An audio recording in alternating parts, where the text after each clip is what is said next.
بسم اللہ الرحمن الرحیم۔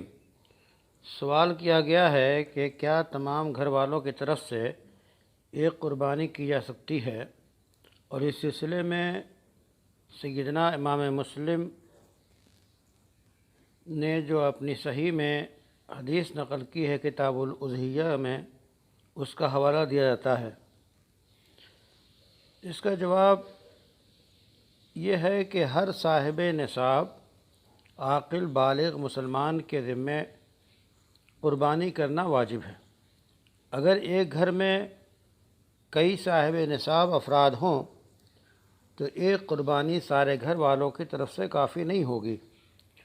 بلکہ گھر میں رہنے والے ہر صاحب نصاب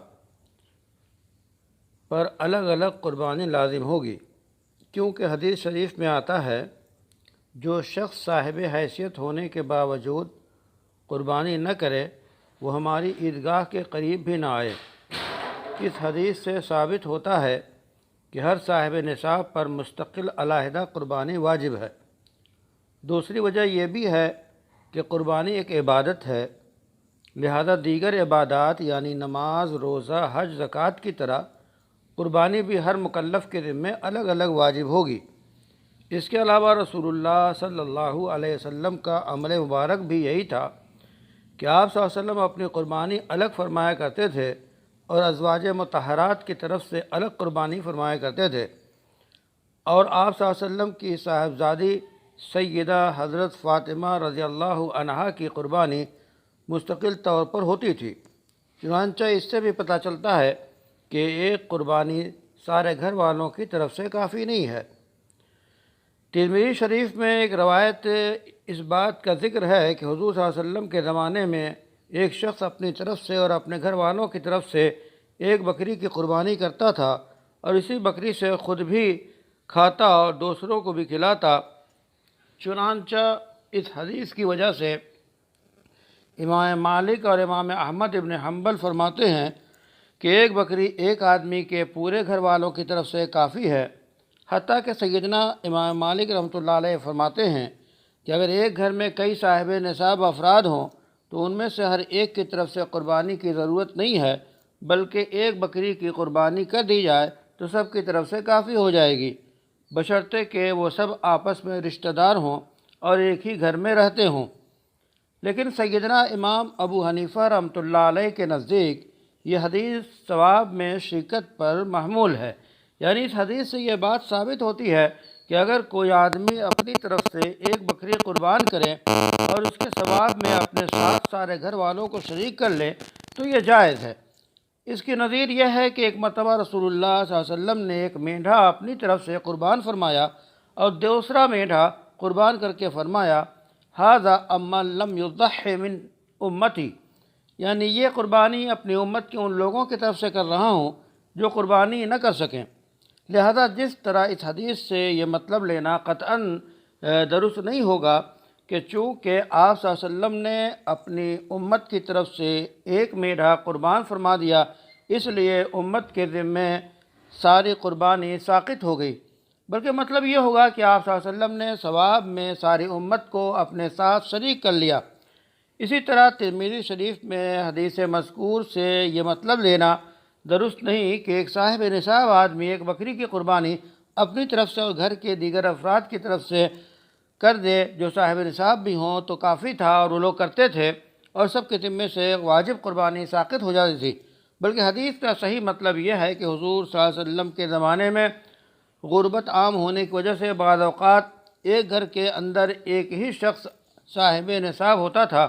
اس وجہ سے پورے گھر میں ایک ہی شخص کے ذمے قربانی واجب ہوتی تھی، باقی لوگوں کے ذمے جو صاحب نصاب نہ ہونے کی وجہ سے قربانی نہ ہوتی تھی، اس لیے پورے گھر میں سے صرف ایک آدمی ہی قربانی کرتا تھا۔ لیکن قربانی کرنے والا اپنے گھر کے تمام افراد کو اس قربانی کے ثواب میں شریک کر لیتا تھا۔ اس کے علاوہ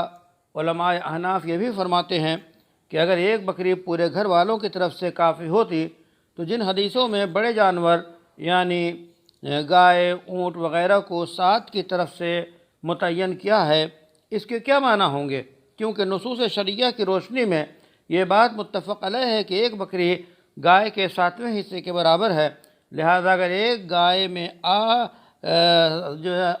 7 آدمی شریک ہو جائیں تو بمقتضائے تحدید البقرۃ عن 7 کسی کی بھی قربانی نہیں ہوگی۔ اگر ایک بڑے جانور میں 8 لوگ شریک ہو جائیں تو ان میں سے کسی کی قربانی نہیں ہوگی،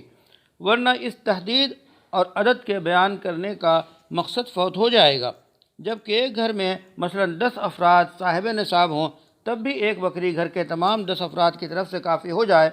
اور سب کی قربانی ادا ہو جائے تو یہ بات سمجھ سے بالاتر ہے۔ ایک بکری تو 10 افراد کی طرف سے کافی ہو جائے اور ایک گائے 8 افراد کی طرف سے یا ایک اونٹ 8 افراد کی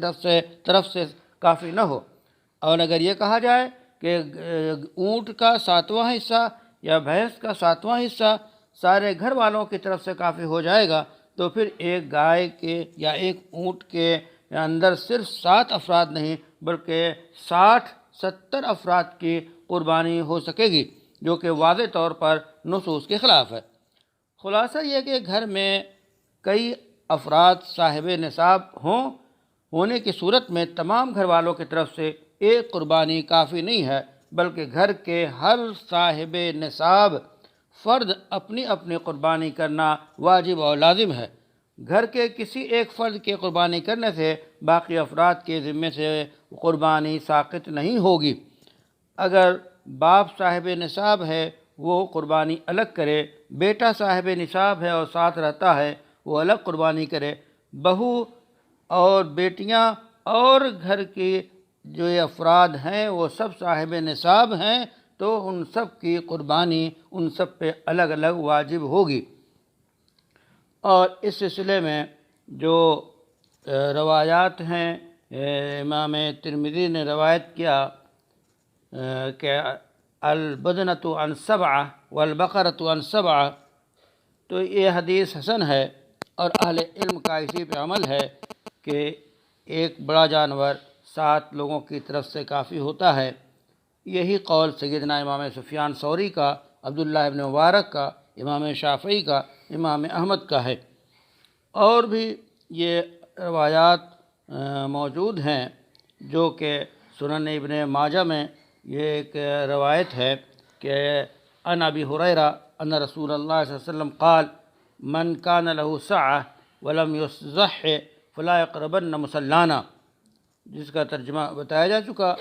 اسی طرح حضرت عبداللہ ابن عباس کی روایت ہے كنا مع رسول اللہ صلی اللہ علیہ وسلم فی سفر فحضر الاضحى فاشترکنا فی الجزور عن 10 والبقرہ عن 7۔ تو ان روایات اور فقہی عبارات کی روشنی میں یہ بات واضح ہوتی ہے کہ ہر صاحب نصاب فرد پر قربانی واجب ہے۔ اس سلسلے میں ایک بات اور واضح ہونی چاہیے کہ مختلف اہل علم کے مسالک اور رائے کا احترام کرنا چاہیے اور جو جس مسلک کا پابند ہو اس کے مطابق وہ عمل کرے۔ یہ وہ چیزیں ہیں جس میں کہ وسعت ہے اور ہر شخص جس مقتدا کو مانتا ہے اس کی تحقیقات کی روشنی میں اس کی پیروی کرے اور دوسروں کا احترام کرے۔ یہ ضروری ہے، اہل علم کو یہ بات بتانی چاہیے۔ اللہ سے دعا ہے قربانی کے ایام آ رہے ہیں، بہتر سے بہتر قربانی کرنے کی توفیق عطا فرمائے اور اللہ تعالیٰ اسے شرف قبولیت سے اور مقبولیت سے نوازے۔ محمد ارشد فاروقی، چیئرمین فتویٰ آن موبائل سروس، دیوبند۔